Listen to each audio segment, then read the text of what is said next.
বিএনপির স্থায়ী কমিটির সদস্য হাফিজ উদ্দিন আহমেদ বলেছেন, নির্বাচন ঠেকাতে অক্লান্ত পরিশ্রম করে যাচ্ছে একটি রাজনৈতিক দল। জিতবে না জেনেও বিএনপি ঠেকানোই তাদের একমাত্র চেষ্টা।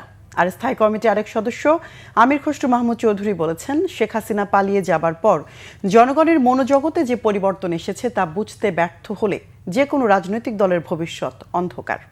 আহমেদ সরওয়ারের রিপোর্ট। রাজধানীর একটি হোটেলে বৃহস্পতিবার চতুর্থ জাতীয় শিশু ও যুব সম্মেলন আয়োজন করে ওয়ার্ল্ড ভিশন।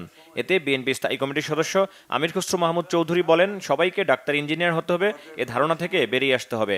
বাংলাদেশে দক্ষতার বড় অভাব উল্লেখ করে এটিকে দেশের অগ্রযাত্রায় বড় বাধা বলে মন্তব্য করেন তিনি। একজন ফ্যাসিস্ট ডিক্টেটর পালিয়ে যাওয়ার পরে বাংলাদেশের সকলের মনোজগতে একটা বড় পরিবর্তন হয়েছে না? বিশাল পরিবর্তন হয়েছে।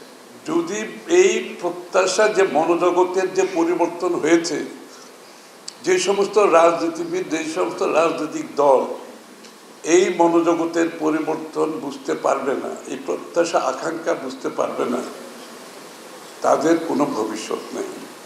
রাজনীতিতে গণতন্ত্রায়ন করলে যথেষ্ট নয়। আপনি যদি অর্থনীতিকে গণতন্ত্রায়ন করতে না পারেন, তাহলে তো কোনো রাজনীতি কাজ করবে না, গণতন্ত্র কাজ করবে না। জাতীয় প্রেস ক্লাবে জাতীয়তাবাদী মুক্তিযোদ্ধা দলের এক আলোচনায় হাফিজ উদ্দিন আহমেদ বলেন, ৭১ যুদ্ধ করেছিলেন যে গণতন্ত্রের জন্য, আজও সেই গণতন্ত্র প্রতিষ্ঠা হয়নি। তিনি বলেন, শেখ হাসিনা গণতন্ত্রকে ধ্বংস করে গেছে। নতুন বাংলাদেশ গড়তে চান জানিয়ে তিনি বলেন, যারা দেশের স্বাধীনতা সার্বভৌমত্ব নষ্ট করতে চায়, জনগণ তাদের প্রতিহত করবে। অদ্ভুত এক রাজনৈতিক দল, তারা শুধু যে ১৯৭১ সালে স্বাধীনতা যুদ্ধে বিরোধিতা করেছে তাই নয়, ১৯৪৭ সালে পাকিস্তান প্রতিষ্ঠারও বিরোধিতা করেছে। এই দল এখন জনগণের মালিক মুক্তার হয়ে বসতে চায়। তারা ইতিমধ্যেই উপলব্ধি করেছে যে নির্বাচনে তাদের কোনো সুযোগ নাই, জনগণ তাদেরকে ভোট দিবে না।